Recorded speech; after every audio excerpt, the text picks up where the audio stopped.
J'espère que vous êtes en pleine forme. Oui, vraiment. J'espère que tout va bien de votre côté. Pendant ce temps, en Europe, la justice espagnole vient tout simplement de ridiculiser sa consoeur algérienne.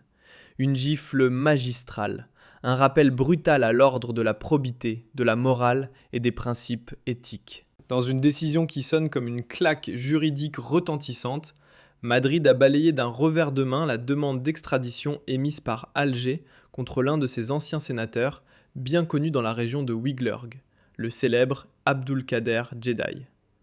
L'Espagne a refusé net. Pas d'extradition, pas de cadeau. Pourquoi ? Parce que les droits fondamentaux de cet homme politique ont été tout simplement piétinés. Aucune garantie de J'espère que vous êtes en pleine forme. Oui, vraiment. J'espère que tout va bien de votre côté. Pendant ce temps, en Europe, la justice espagnole vient tout simplement de ridiculiser sa consoeur algérienne. Une gifle magistrale, un rappel brutal à l'ordre de la probité, de la morale et des principes éthiques. Dans une décision qui sonne comme une claque juridique retentissante, Madrid a balayé d'un revers de main la demande d'extradition émise par Alger contre l'un de ses anciens sénateurs, bien connu dans la région de Ouiglurg, le célèbre Abdulkader Djeddai. L'Espagne a refusé net. Pas d'extradition, pas de cadeau. Pourquoi ? Parce que les droits fondamentaux de cet homme politique ont été tout simplement piétinés.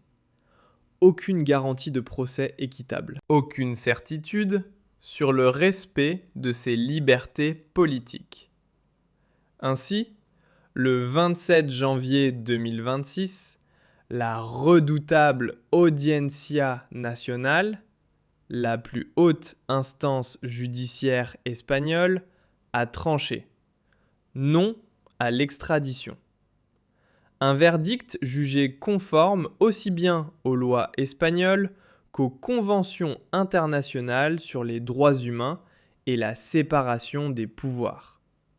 Le sénateur, l'ancien sénateur de la région de l'Agla, Djeddai, a été entendu le 26 janvier. La veille, il avait réaffirmé son attachement aux droits et aux droits fondamentaux qui sont bafoués en Algérie, ainsi que son refus de toute procédure portant atteinte à sa liberté. Le rejet de cette demande d'extradition est également une illustration des inquiétudes persistantes concernant les poursuites à caractère politique qui sont en œuvre en Algérie. Et la plainte qui a été déposée par le sénateur algérien auprès de l'Union interparlementaire en octobre 2025 illustre parfaitement ce combat mené également par les activistes algériens, par des élus, par des politiciens algériens, par des hommes ou des femmes politiques en Algérie, qui sont persécutés dans leur propre pays, qui ont été contraints à l'exil et qui se voient également obligés de recourir à des poursuites internationales ou à des organismes internationaux pour dénoncer et condamner les autorités algériennes, lesquelles recourent à des procédures liberticides, répriment et persécutent tout ce qui s'oppose à elles. Je dis bien tout ce qui s'oppose à elles comme autorité, tout ce qui s'oppose à eux comme dirigeants et décideurs du pays. L'affaire du sénateur Abdelkader J, donc, se termine par un camouflet. Elle se conclut par un camouflet terrible et humiliant pour la justice algérienne que personne ne considère comme crédible. Aucun pays civilisé, développé, structuré,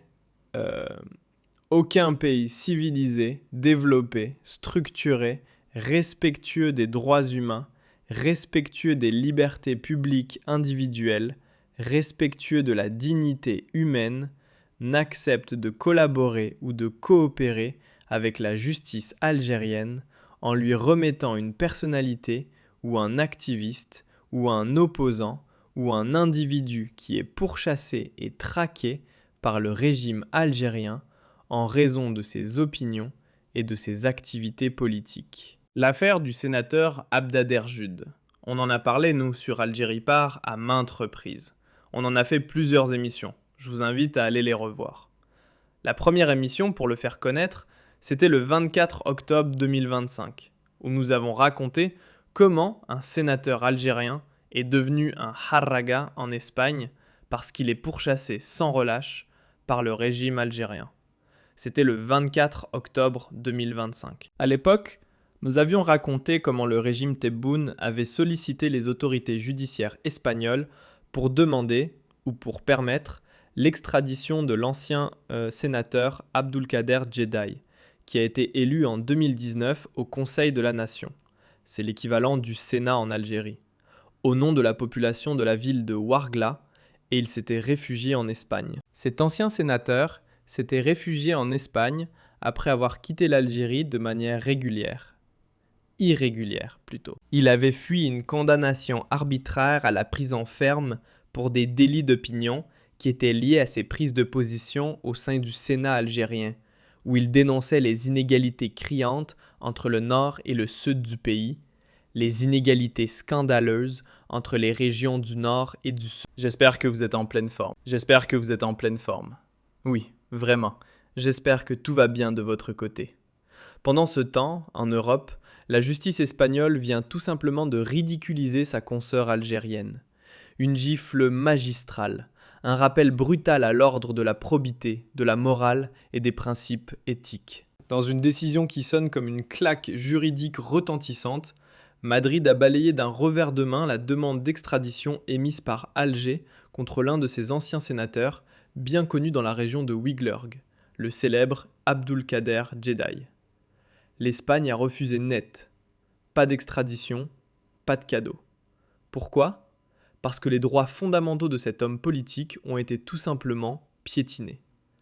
Aucune garantie de procès équitable. Aucune certitude sur le respect de ses libertés politiques.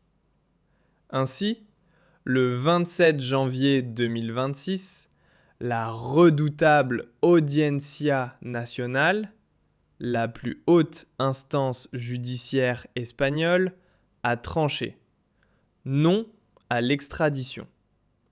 Un verdict jugé conforme aussi bien aux lois espagnoles qu'aux conventions internationales sur les droits humains et la séparation des pouvoirs. Le sénateur, l'ancien sénateur de la région de l'Agla, Djeddai, a été entendu le 26 janvier. La veille, il avait réaffirmé son attachement aux droits et aux droits fondamentaux qui sont bafoués en Algérie, ainsi que son refus de toute procédure portant atteinte à sa liberté. Le rejet de cette demande d'extradition est également une illustration des inquiétudes persistantes concernant les poursuites à caractère politique qui sont en œuvre en Algérie. Et la plainte qui a été déposée par le sénateur algérien auprès de l'Union interparlementaire en octobre 2025 illustre parfaitement ce combat mené également par les activistes algériens, par des élus, par des politiciens algériens, par des hommes ou des femmes politiques en Algérie, qui sont persécutés dans leur propre pays, qui ont été contraints à l'exil et qui se voient également obligés de recourir à des poursuites internationales ou à des organismes internationaux pour dénoncer et condamner les autorités algériennes, lesquelles recourent à des procédures liberticides, répriment et persécutent tout ce qui s'oppose à elles. Je dis bien tout ce qui s'oppose à elles comme autorité, tout ce qui s'oppose à eux comme dirigeants et décideurs du pays. L'affaire du sénateur Abdelkader J, donc, se termine par un camouflet. Elle se conclut par un camouflet terrible et humiliant pour la justice algérienne que personne ne considère comme crédible. Aucun pays civilisé, développé, structuré,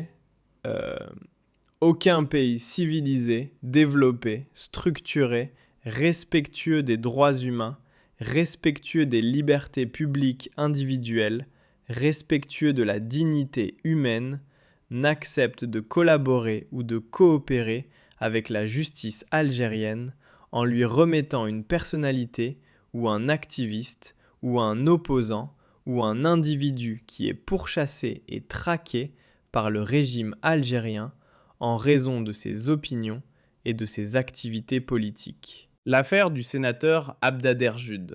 On en a parlé, nous, sur Algérie Part, à maintes reprises. On en a fait plusieurs émissions. Je vous invite à aller les revoir. La première émission, pour le faire connaître, c'était le 24 octobre 2025, où nous avons raconté comment un sénateur algérien est devenu un harraga en Espagne parce qu'il est pourchassé sans relâche par le régime algérien. C'était le 24 octobre 2025. À l'époque, nous avions raconté comment le régime Tebboune avait sollicité les autorités judiciaires espagnoles pour demander, ou pour permettre, l'extradition de l'ancien sénateur Abdulkader Djeddai, qui a été élu en 2019 au Conseil de la Nation.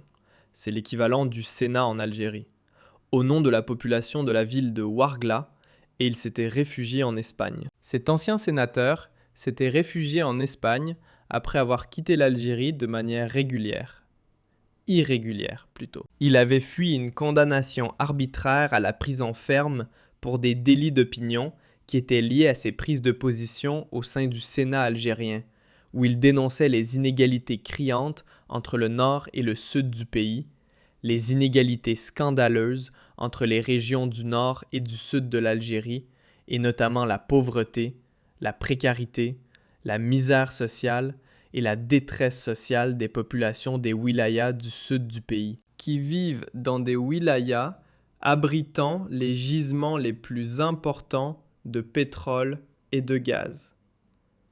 La justice espagnole avait fixé une première audience le 3 novembre 2025 devant le tribunal de paix d'Al-Campello, dans la province d'Alicante, pour se prononcer sur la légitimité, la légalité et la pertinence de la demande d'extradition formulée par les autorités algériennes. Le sénateur algérien, qui était devenu harraga, était donc pourchassé sans relâche par le régime algérien, y compris à l'étranger. Il s'était soumis le plus normalement du monde aux exigences des procédures judiciaires espagnoles. Il a affiché sa disponibilité à la justice espagnole et s'était mis au service de la justice espagnole. Il avait donc remis son destin entre les mains du juge espagnol. Par la suite, plusieurs audiences ont eu lieu entre le mois de novembre et la fin de ce mois de janvier 2026, le mois de novembre 2025. Par la suite, en octobre 2025, le 23 octobre 2025, il y a eu un organisme international qui s'appelle l'Union interparlementaire, qui est l'Organisation mondiale des parlements des États souverains membres de l'Organisation des Nations unies, qui est la plus ancienne institution internationale à caractère politique. Elle avait adopté, le jeudi 23 octobre 2025, lors d'une réunion de son conseil